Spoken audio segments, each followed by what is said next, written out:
Кыргызстандын практикалык мааниси чоң эмгек жазам, илимий негизде. Ушул өндүрүштүн өрүгүсүндө чоң салым кошкон эмгекти алып келгениңиз үчүн сизге чоң ыраазычылык билдиребиз.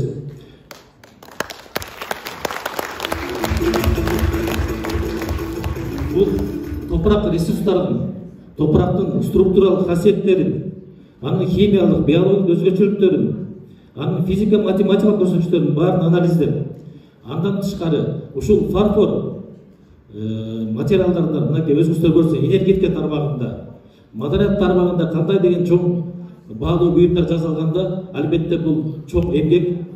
Ошондуктан дагы бир сизге ыраазычылык билдирүү менен урматтуу бүгүнкү салтанаттын катышуучулары Талас мамлекеттик университети ушуга удайлы катары ушул чоң эмгекти баалап сыймыктанып, Талас мамлекеттик университетинин окумуштулар кеңеши Талас мамлекеттик университетинин ардактуу профессор наамын Сагын Жекишиновага ыйгарууну чечим кабыл алды.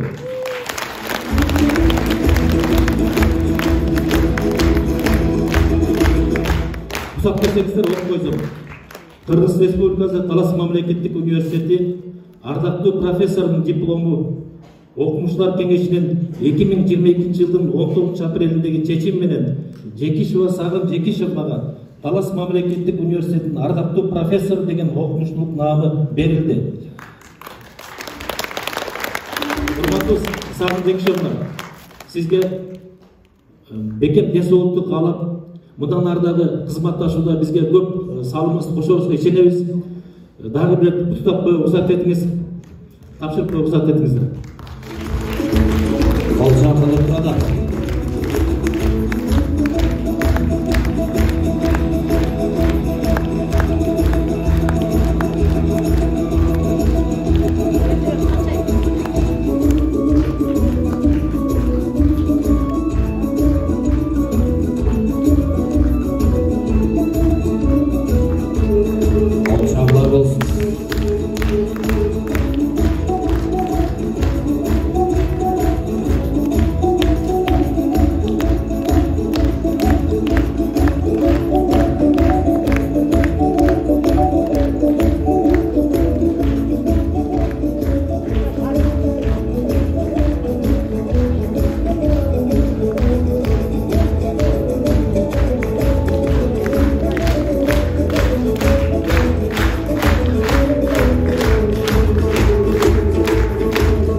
Birinci саламатсыздар, мен сіздерді көргенім абдан қуаныштымын.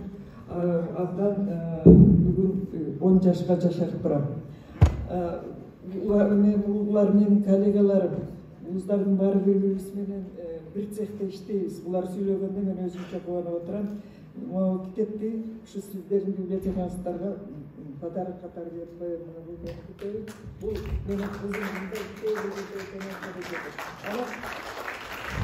Кыргызстан, ондай Кыргызстанның ойлап табушылар. Саякбаев Данил Көчкөнбек өз ағауызды қол шалама шақырып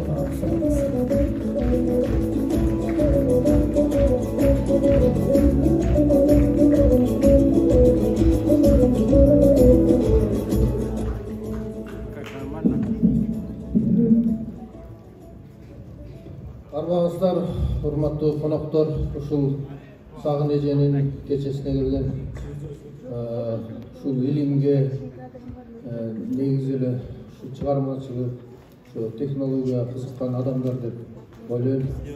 Куш келипсиздер. Сагын эже,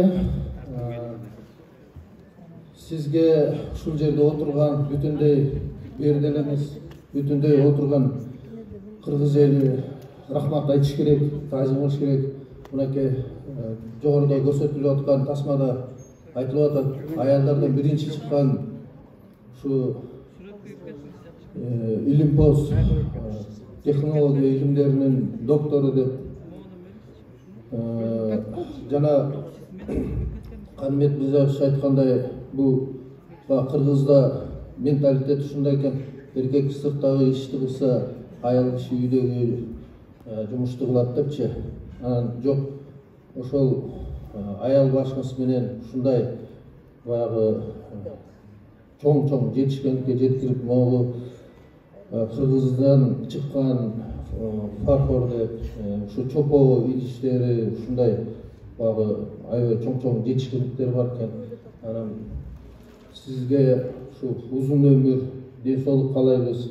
Ушу Талас райондук мамлекеттик администрациясынын атынан Аким Нармырзаев Нургазы Жакуповичтин жана жалпы коллективдин атынан деги эле бардык ушу Талас районунун атынан ушу сизге таазим, ыраазычылык билдиребиз. Мен да жеке оюмда ушу сыймыктанып кетким келет. 2002-жылы, 2005-жылдары мен дагы ушу мурун Кассиде койчу, кийин КГУста болуп, ошол жерде мен дагы окуп, ошол жерде тиги 3-чү корпусту алып калгам эже, Институт экономики и менеджмента деп. Анан биякта биз менен чыккан биздин коллективдерде да бар сиздин студенттериңиз. Ошо сыймыктанам мынагы кечеки күн тарых, эртеңки күн баягы келечек дегенде бул тарыхка калып кете берет. Кимдин убагында качан окудуң эле десе айтып жүргөнүбүзгө жакшы. Мына Сагын Жекишевнин убагында биз студент болчубуз дегенге мисалы мен үчүн сыймык болуп турат. Анда эмесе сизге ушу Талас райондук мамлекеттик администрациясынын буйругун окуп, биз да ушу Талас районунун ардактуу атуулу деп наам ыйгаратабыз эжеге. Буйрукту окуп коеюн. Кол чабуулар болсун.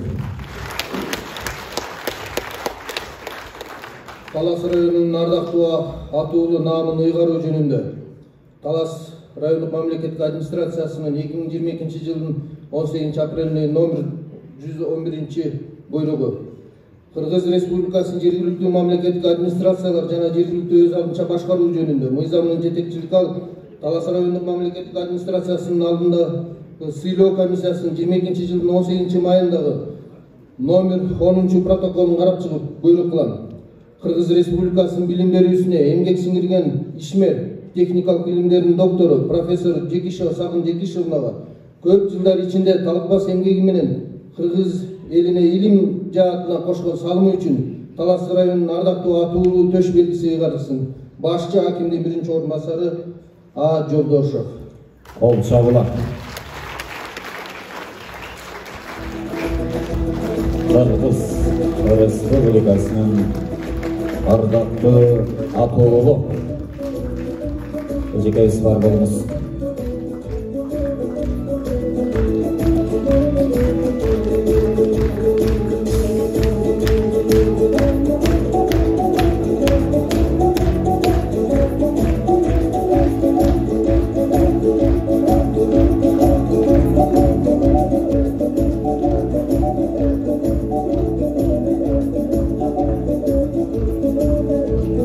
Сизге жакындар эле кол чабып атат окшойт.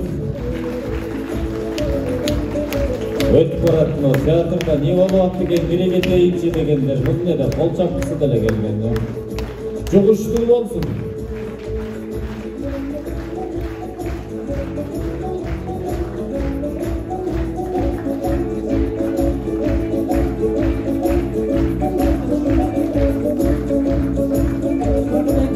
Дагы бир жолу саламатсызбы? Мезгил деген өтө өткөн. Сагын эже азыр артты кылчайып карасам, мен окуу жылы бүткөнүнөн бери 39 жыл өтүптүр.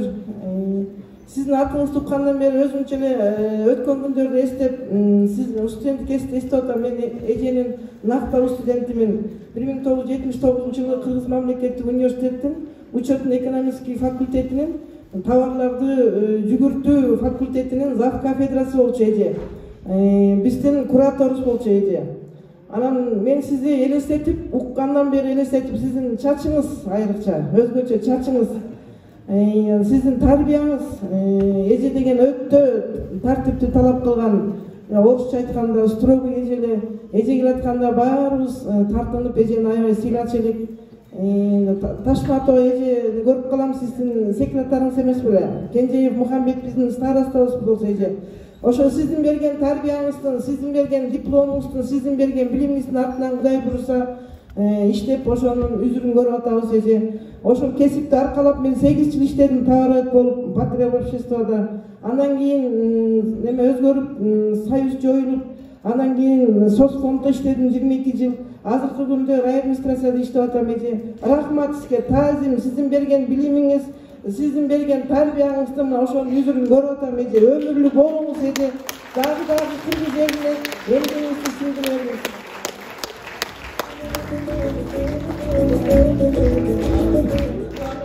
Мен 52 жыл болду вуздун системасында иштеген.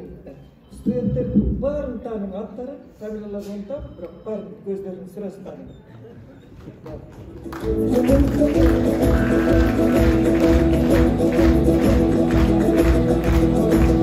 Алтынай Коробаеваны кол чабуулар менен коебуз.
Düşüme gireceğim.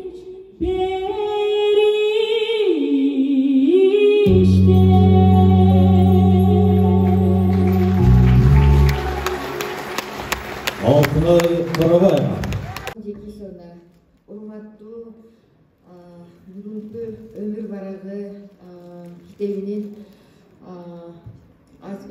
ачуу аземинин катышуучулары, мен бүгүн Сагын Жекишинанын ошол туулуп өскөн Талас жергесинде ушундай бир жакшынакай бир азем болотке катышып атканыма абдан сыймыктанып жатам.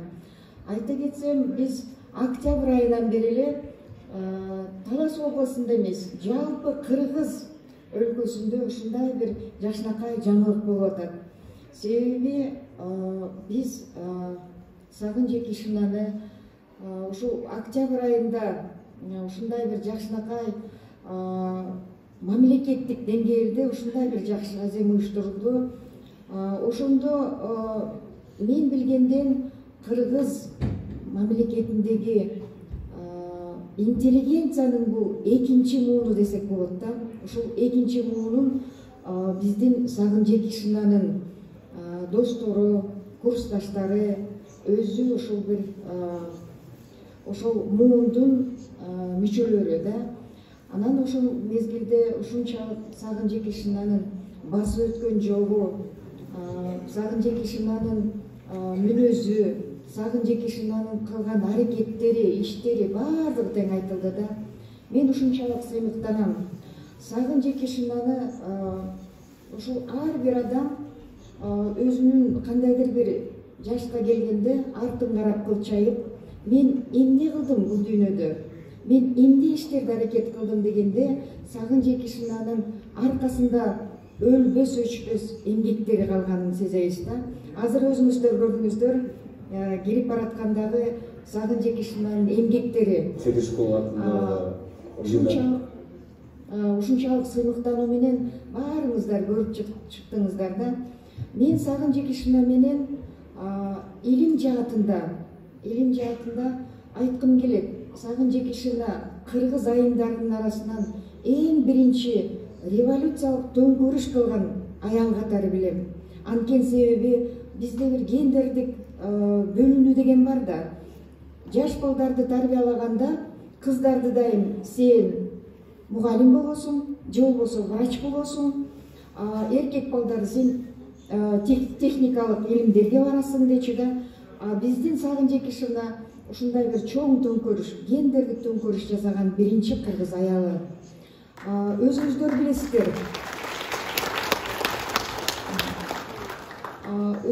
билесиздер. Илимге кеткен адам, илимдин жолу өтө татаал, өтө катаал. Аны илим менен иш аракет кылган адамдар гана абдан жакшы түшүнөт да.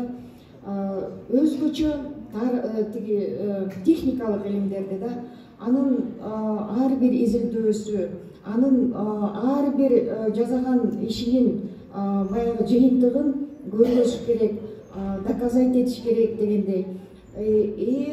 Сагын Жекишина мен абдан сыймыктанам. Ушул жаатта эң биринчи кыргыз айымдарын ушул өзгөчө ушул Талас жергесинен чыккан биринчи аял Сагын Жекишина жасаганына сыймыктанышыбыз керек. Болчоңдар. Экинчиден айткым келет, билим жаатында кандай эмгектерди жаратты. Азыр эле айтып кеткендей, Сагын Жекишина менен кайсы жерге барбаганын бардык жерде Кыргыз өлкөсүнүн бардык тарабында, 7 дубандын 7 кайсы жерге барба, баары тең сыймыктануу менен айтышат. Мен өзүм да студент болуп жүргөн мезгилде Сагын Жекишинаны карап алып көп сыймыктанган. Анан ары абдан ушунчалык аябай строгий же окушубуз керек, тартипти катуу талап кылат деген ушундай студенттер бар болчу да. Анан дагы бир өзгөчөлүгү ошол биздин Кыргыз мамлекеттик университети деп койчубуз Совет учурунда. Ошол жерге биринчи келип, биринчи ошол товароведение деген кафедраны ачып, анан жаш болсо да өзү ушундай техника илимдеринин кандидаты болуп келип, жаш болуп, анан ошол кафедраны ачкан биринчи аял заты. Биринчи ушундай бир эмгеги зор десем болот. 6 жылдан бери кылган ишти чыгаш керек да. Ошол чыгарып, ошол кепе жазылды. Талас жергесинде ошол бет ачары болот. Мен менен андан сыймыктанам. кандай сонун сөздөр айтылып атат менин адресиме. Мен ошону абдан сыйлайм, баттайм. Анан эми мен ошол китебим жаш кыздарга таасир этпейт, илимге бир кыздар, особенно кыздардан барса, мен жетишкендигим деп ойлойм, потому что ошол менин китебим какой-то бир таасир тийгени. Ошондуктан мен ушу жаштарга билимди, илимди каалайт элем.